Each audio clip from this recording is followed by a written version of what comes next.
Yo, what is good, YouTube? Krishan checking back in with another video. If you haven't done so already, be sure to like this video and subscribe to the channel. So on the first update of the day, these updates were posted by Nick Walker today, the front relaxed and the front double bicep. Now, Nick Walker actually said he's sitting around 295 pounds. And on a recent podcast, he said he's going to go through somewhat of a health phase. He's going to pull back on the super supplements and the food a bit. And then he's going to go in very hard to his prep for this year's Mr. Olympia.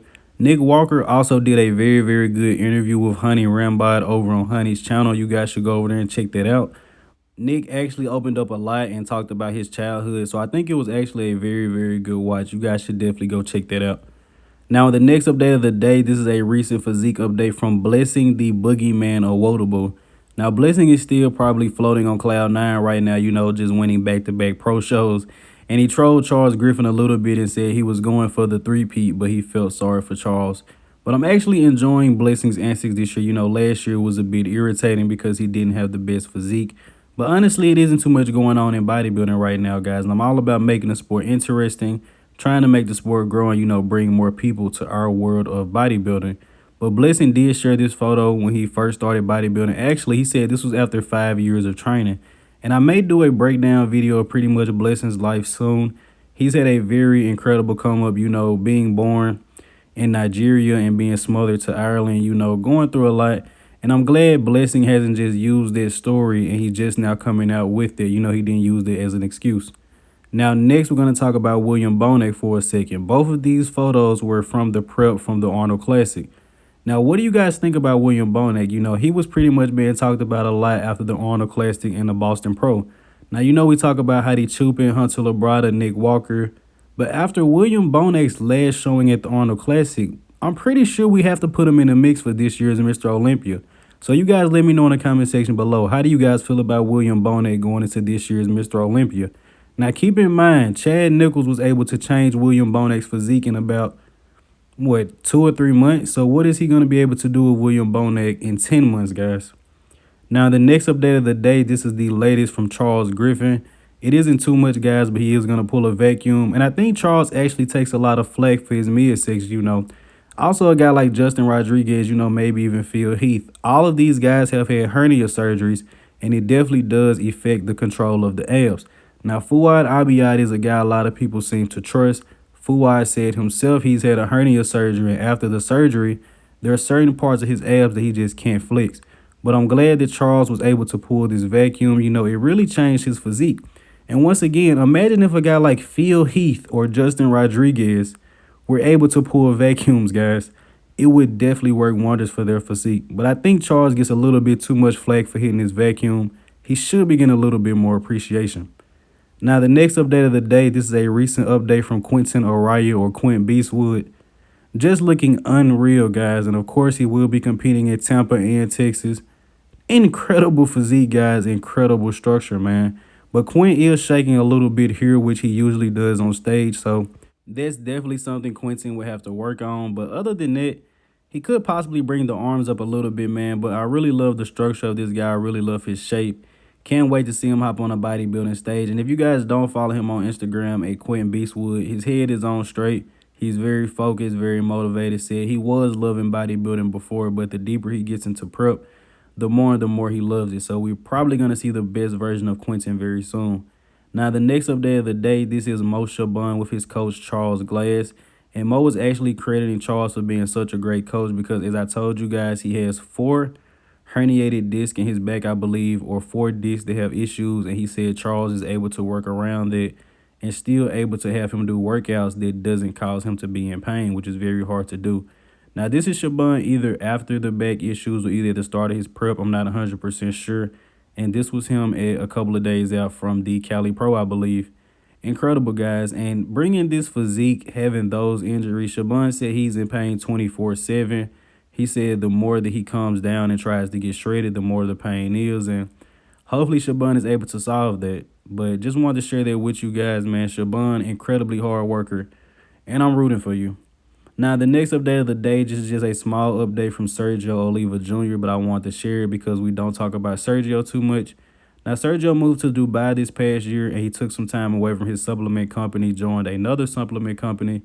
So hopefully Sergio will be able to hop on stage this year or possibly next year. He said the reason for him moving to Dubai was basically to focus more on bodybuilding, and he says he really wants to be back on that Olympia stage. And if you guys see in the background of that gym, you can see Sergio Jr. as well as Senior, William Bonac, and Victor Martinez. Incredible. Now, the next update of the day, this was actually posted while I was putting this video up, and this was posted by Rafa Brandao. And the caption of this was "Mass with Class." Now, Rafa is another guy I seem to like the more and more I see his physique, very similar to Ramon Dino. You know, I'm a guy that really like the Mass with Class physiques.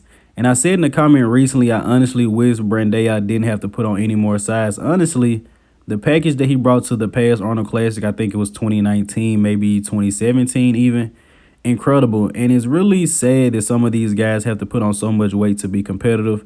Maybe not necessarily sad, but I mean, if the guy winning the title is 280 pounds, 290 pounds, you're going to have to get as big as you can possibly get just to be competitive, guys. But I think a lot of these guys end up blowing out their lines, and just going through bodybuilding history, a lot of bodybuilders looked better being a lot smaller. And had the classic physique division been around earlier, hey, kind of raining off, but Rafa definitely looks incredible here, guys. And in the next update of the day, we have more physique updates from Horse MD at about 2.5 weeks out from the Expo Super Show.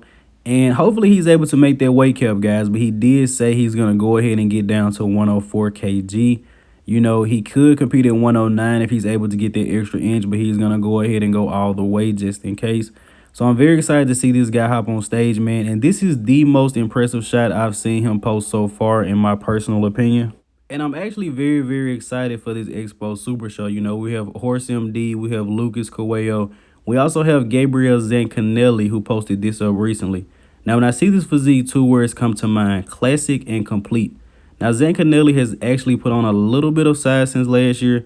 He did compete at last year's Mr. Olympia, but with the classic physique division being so competitive, he actually did not place at all, guys, which is crazy. This is an incredible physique, but I'm excited to see how he's going to stack up against Horse MD. As I've stated before, I think he has a slightly more classic shape, but who knows, guys? Horse MD could hop on this stage and blow everyone away, but who knows, guys? Who knows? Now, the next update of the day, this was posted up probably about a week ago, and this is Logan Franklin with Samir Banu. And it's always great to see, you know, the older generation passing down knowledge to the younger generation, instead of them, you know, working with coaches who have never competed or coaches who have just done 1 or 2 shows. Taking nothing away from them, guys, but I think that guys who've actually done this and been at the top of the sport have a lot more knowledge to lend. But Logan and Samir will actually be doing a posing seminar soon. Very interesting. I don't know exactly where it is. You guys should go to Logan Franklin's Instagram for the details. I will update you guys on that.